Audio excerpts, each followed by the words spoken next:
Mes chers amis, cette discussion suppose qu'on se dise un certain nombre de choses. Mon cher Jean-Michel, Monsieur le Président, vous avez indiqué avec beaucoup de justesse que dans l'histoire de ce pays, lorsque la République, la première République, et en effet la constituante, a indiqué un certain nombre de chemins, eh bien, elle a mis tout naturellement en avant la question du droit de vote aux étrangers, et en effet, elle a donné ce droit de vote, y compris, bien sûr, à des étrangers qui, pour certains, ont été députés de la nation. Un peu plus tard, mais tout le monde sait que Garibaldi, par exemple, a pris sa place comme député de cette nation, et pourtant il n'était pas français. Et donc je voudrais essayer de revenir sur les arguments qu'on peut nous opposer. Il y en a plein, et je suppose que les orateurs reviendront sur les contre-arguments, en tout cas ceux qui nous font défendre, nous, le droit de vote des étrangers, nous, la gauche.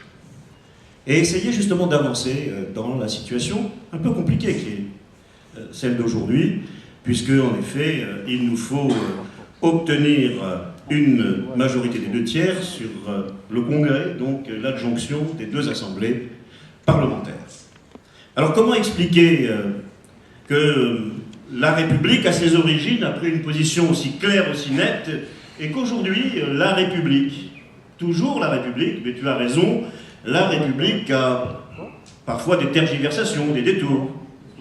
On a vu, bien évidemment, pendant la Deuxième Guerre mondiale, dans ce pays, que la République pouvait être remise en cause par des gens qui se disaient par ailleurs républicains. Alors, sur les arguments, il y en a 2. Et il y en a 2 qu'il faut essayer de joindre et que l'on nous oppose. Le premier, c'est de dire qu'il doit y avoir absolument, tu l'as rappelé aussi, ainsi qu'Abderrahim, disjonction absolue entre la nationalité et la citoyenneté. Et donc, il n'est pas possible d'accorder le droit de vote à ceux qui n'ont pas la nationalité. Et puis il y a un argument qui vient derrière, et qui peut peut-être éclairer le premier, et c'est là qu'il faut se dire un certain nombre de choses. C'est, vous comprenez, si on donne le droit de vote aux étrangers, nous allons être envahis par le communautarisme.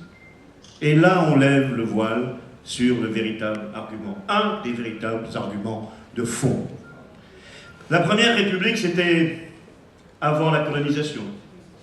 La Première République, elle sortait toute vertueuse, toute nue, en fait, évidemment, avec des fondamentaux qui étaient essentiels et qui ont fait avancer la civilisation humaine dans ce pays et plus largement dans de très très nombreux pays qui ont adopté d'ailleurs cette première constitution. C'est des droits de l'homme. Et puis il y a eu la colonisation. Et puis il y a eu un pays que je connais bien, l'Algérie par exemple, qui montre par ses mœurs électoraux, à un moment donné, c'était avant l'indépendance, que le droit de vote qui existait n'existait pas de la même façon pour toutes les catégories de population.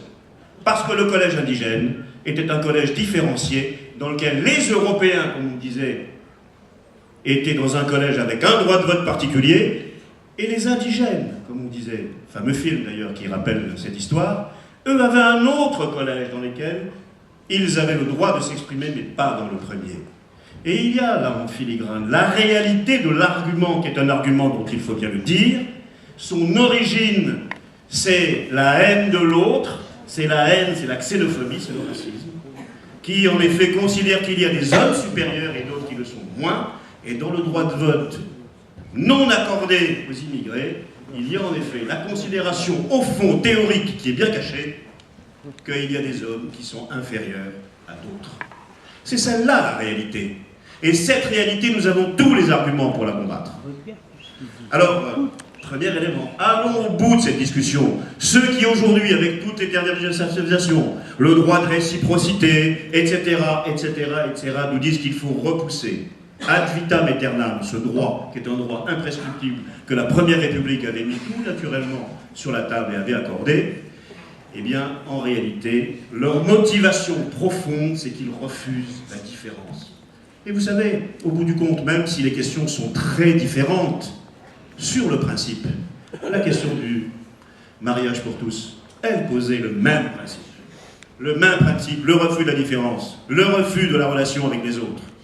Et comme tu le disais, le président de la République, François Mitterrand, dans un premier temps, mais la promesse n'a pas été tenue. Et il faut que nous en tirions les leçons. Mais le nôtre, celui d'aujourd'hui, il nous a indiqué de la même façon, on l'a entendu, que le chemin était là. Et bien évidemment qu'il faut prendre en compte cet argument d'une majorité nécessaire. Mais la possibilité d'obtenir, elle est à portée de main. C'est quoi, 32, 33, 34 députés? Ou, enfin, parlementaires, une trentaine. Nous ne sommes pas capables, nous, dans ce département, et dans tous les départements de France, la gauche rassemblée, d'aller voir un par un tous les élus, du conseiller municipal de base jusqu'aux parlementaires, pour leur dire, vous là, monsieur machin, vous là, madame machin, oui ou non? Pour ou contre? Vous avez des arguments? Discutons de ces arguments.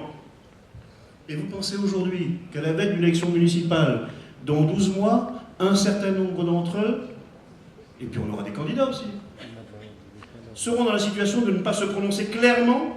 On ne peut pas avoir 30 parlementaires qui, interrogés, mais interrogés très précisément, interrogés vraiment, interrogés par des groupes de citoyens qui se rendront auprès d'eux dans leur permanence, dans leur mairie, pour leur dire, toi, vous, monsieur machin, madame Y, oui ou non? Oui ou non? Et puis nous allons le rapporter à la population. Nous allons le rapporter à vos électeurs. Parce que l'histoire de l'humanité nous a appris que rien n'est donné qui soit gagné par le combat. Vous vous rappelez la vieille phrase, où il y a une volonté, il y a un chemin. Et bien ce chemin, ou bien nous le traçons nous, et nous gagnons les 30 parlementaires, ou alors il n'y aura pas de droit de voter des immigrés. Et ça, c'est une initiative qui, dans tout ce pays et dans ce département, s'appuyait sur 6000 signatures pour aller les voir un par un. Et d'abord à Aulnay, pour leur dire oui ou non? Oui ou non? Non, quel argument? Et on discute, pied à pied. Et on arrachera, dans la bagarre d'opinion, par la bataille politique, ces 30 parlementaires qui sont nécessaires pour que le Congrès, enfin, vote une loi qui est une loi normale, une loi essentielle, une loi humaine. Merci. Monsieur le maire,